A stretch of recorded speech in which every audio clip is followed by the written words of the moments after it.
Thank you, Minister. Senator Day. My question is to the Minister for Employment, Senator Abetz. All over Australia, people over the age of 70 volunteer in op shops, Meals on Wheels, food banks, canteens, tuck shops, hospital shops, community gardeners and so on. They comprise hundreds of thousands of Australians who work for no pay. They're also the grey nomads who travel around working on terms and conditions which suit them. Men and women who work beyond the age of 70 move from the government's payroll to the private sector's payroll, reducing the burden on taxpayers. Raising mature-age workforce participation adds billions of dollars to Australia's GDP. And in the words of the Australian Institute of Company Directors recently, it is the next big thing.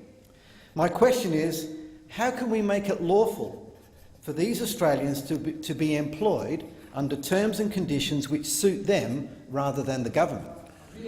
The Leader of the Government in the Senate, Minister for Employment, Senator President, Abetz. Senator Day's question highlights yet again his clear commitment to assisting our fellow Australians to gain employment, whether they be the youth, about which he has asked about before, or on this occasion those over 70. Mr President, I fully acknowledge those people to whom Senator Day referred who make an outstanding contribution to our community, the volunteers who have already made a huge contribution and who now choose to continue to contribute to their community and, in many cases, to their families as well. The government does recognise that many Australians do actually want to continue to make a contribution to the workforce, albeit on their terms. My department has just published a survey of more than 900 employers. Many employers, when responding to the survey, made a point of highlighting the experience, reliability, work ethic and strong communication skills that mature-age people bring to the workplace. Many employers also talk about the importance of government financial assistance.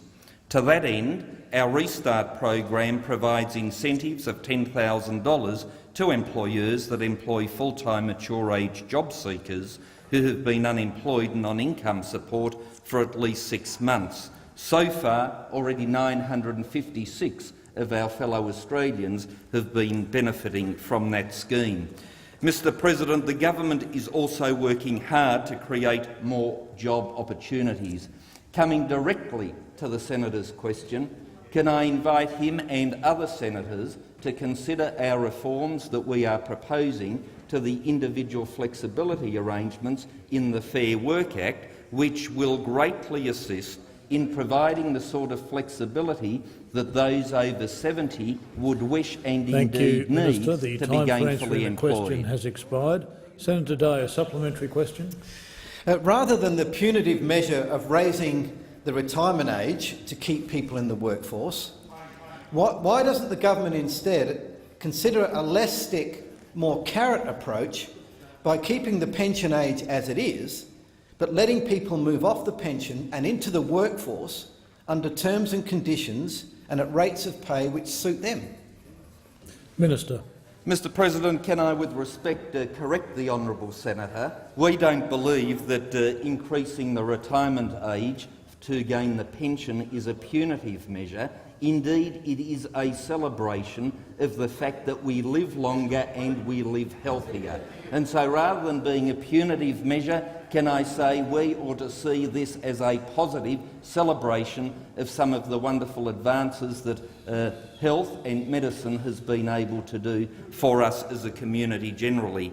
Having said that, Mr President, there is overwhelming evidence that if you're in work, your mental health, your physical health, your self-esteem, your social interaction are all improved and enhanced, and not only for yourself but everybody else in your household. And Mr President, I know that there are many employers actively seeking out older Australians, and I'll give a plug to Bunnings here. They do so, and they have many a retired tradesman providing the sort of help to do it yourself. The time for answering the question has expired. Final supplementary question, Senator Day. My final supplementary question.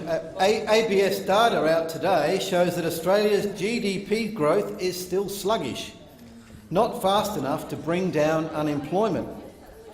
Deloitte Access Economics says that a mature-age workforce results in economic benefits that would rank with the gains that Australia has achieved from some of the major economic reforms of times past.